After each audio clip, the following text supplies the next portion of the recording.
Okay, people, I'm back. I'm back. It is now about 10 minutes to 9 p.m. and this is still June the 3rd, 2015. And I found out one thing tonight. I know why I was not feeling quite right earlier when I did the other video. Yeah, that video played. It played. Build my mansion next door to Jesus. It played, but when you're a child of God, and when He lays something upon a person's heart to talk about, we are supposed to obey what He says and not worry about other things. I know I said way back a few months ago when I first started doing these videos, I said I will be doing my life series, remember? And I would be talking about certain things until I feel that it's done. Well, first of all, I want to tell you about a dream I had this morning, and I won't say what the dream was. And now this video is, I'll say a special word, part 2, a special word to Roy. And again, this is a personal video, and when the Lord lays something on a person's heart, like I said a while ago, you have to do, a Christian has to do what the Lord lays on their hearts. That's like what I said a while ago. And when I did that video, the last one I did to him, I knew when I finished the video that there was other things I wanted to say, and I didn't, and therefore I wasn't through. And so I'm going to record about 14 minutes, okay? So, you know, it takes me back. It takes me back. It doesn't take away the love that I had for Joyce's father. It doesn't take away the love that Roy had for his wife. And yes, we were related. Yes, we were related. We weren't brother and sister. We were second cousins. And sometimes that bothers certain people.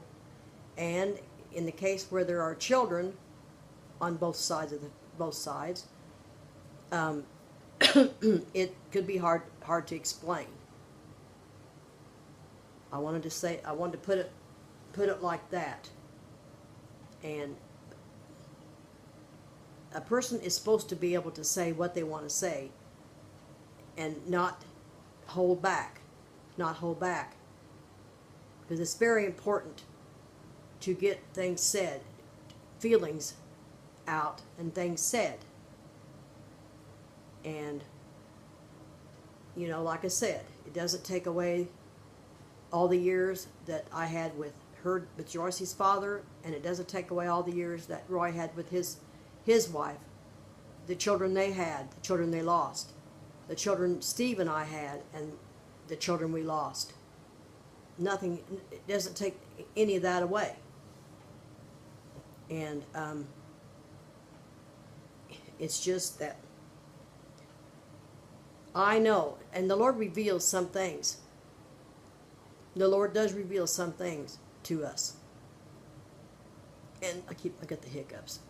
I just have this deep feeling, deep within, that there's something that He wants to say to me, and He's afraid to. You know, I mean, normally I would just let something drop, you know, just let it drop.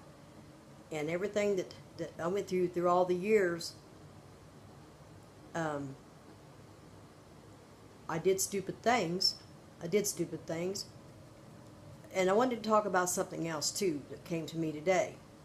It was back in the early 80s, I believe. I think. See, Joyce was born in 79, it was, yeah, because Bob Harrell was still coming around then too. He was a friend of Steve and I, and of course there was trouble. There was trouble there. I mean, because he would get drunk, but that's a whole other story. But anyway, Bob told me that he talked to Roy. Oh, anyway, he told me that he said it was okay for Bob to bring me over there. To bring me over there. And that Roy would meet me at the park. Now that was back, I think my daughter was like maybe 2 or 3 years old, I think. Now this is what Bob told me. Bob Harrell. He's gone now. He's gone now. He said that he had talked to Roy, and that he said he would agree to meet me at the park, because he said he wanted to talk to me. Well, anyway, when we got, so Bob told me, so he took me over there, and we parked, I forget, we parked across the street. It wasn't at the park. Well, we did go at the park. We went to the park, and we waited a while, and yeah, that's right. We waited a while, and he said, well, why don't we just go by the house, and I'll go up to the door. And I said, we better not do that. We better not do that, you know.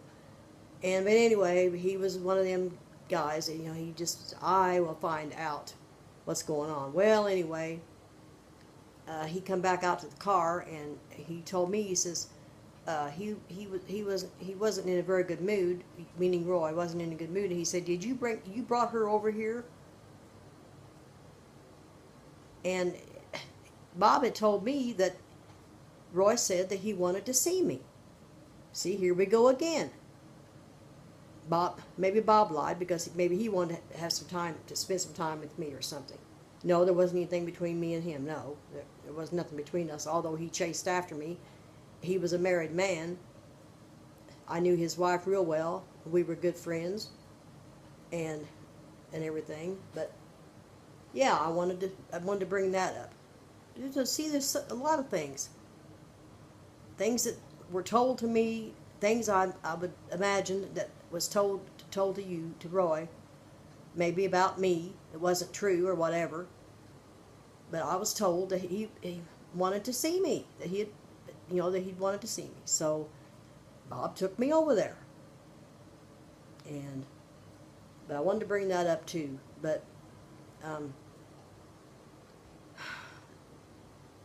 it's not, I want to get this clear. It's not an obsession with me. No, it's not an obsession. It's nothing like that at all. This is all in a Christian, spiritual way.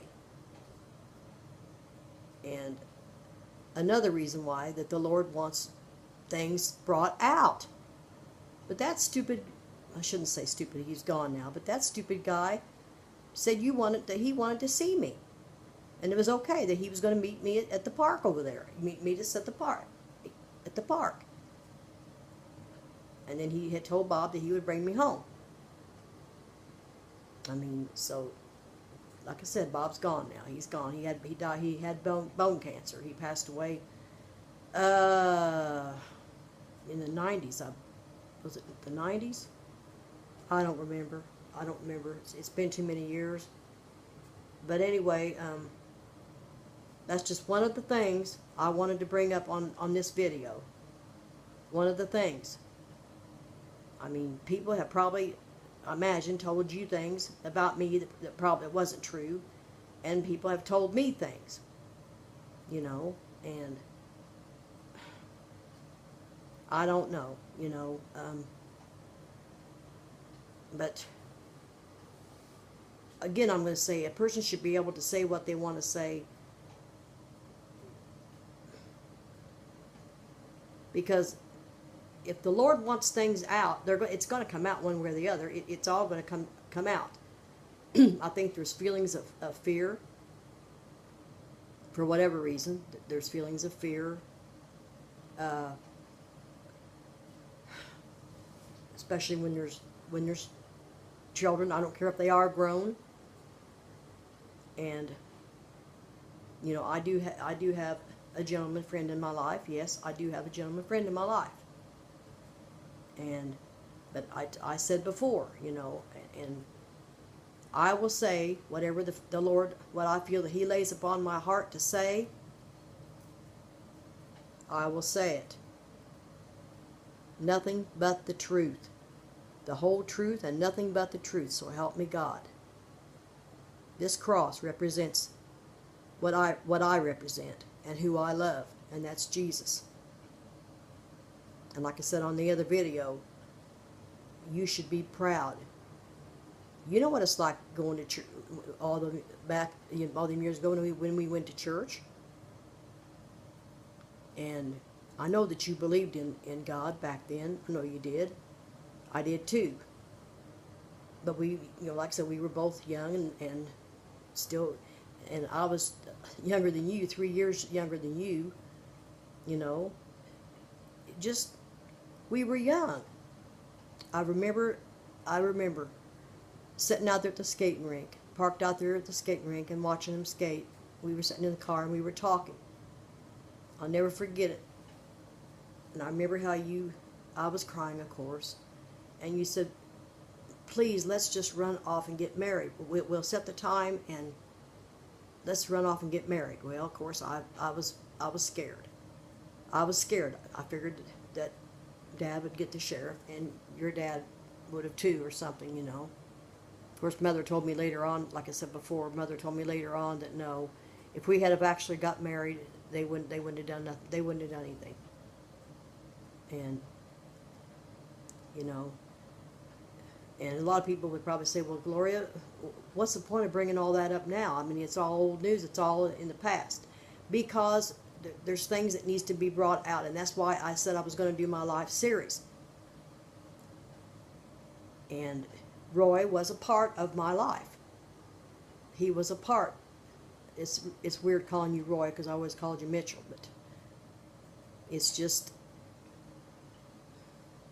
and I didn't even have them feelings at the beginning. I know he had told me that he had feelings for me through the years, but he didn't let it be known, though. You know, he wanted to wait till his exact words were he wanted to wait till I got old enough where I would be able to, maybe he would be able to, we could see each other. That's what he told me. That's what he told me. You know, and I haven't forgot anything. I haven't forgot all the times we were together. I haven't forgot any of it. None of it. I may have forgotten some things because of my nervous breakdown when I lost my unborn twins and other things. But I never forgot the times that we spent together in snowstorms, everything else, you know. But I know we just couldn't wait to be together. We just couldn't wait to be together, you know. And that first year, there was nothing that went on, you know. Like I said on the other videos. But anyway, I kind of got off track, but yet still on track too. The bottom line is there's things that the Lord wants brought out, and feelings that people have, feelings that have been buried through a lot of years. 48 years. Feelings that a person had for someone, feelings that they kept buried for whatever reasons. They kept buried. 14 minutes, 14 seconds. But I wanted to get all that said. The Lord has His reasons. And like my mother said years and years ago, she said, sometimes God saves the best for last.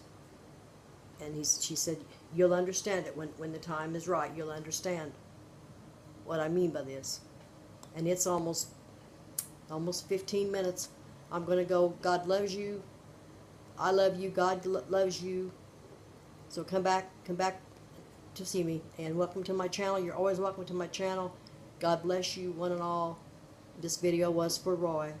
Okay, good night.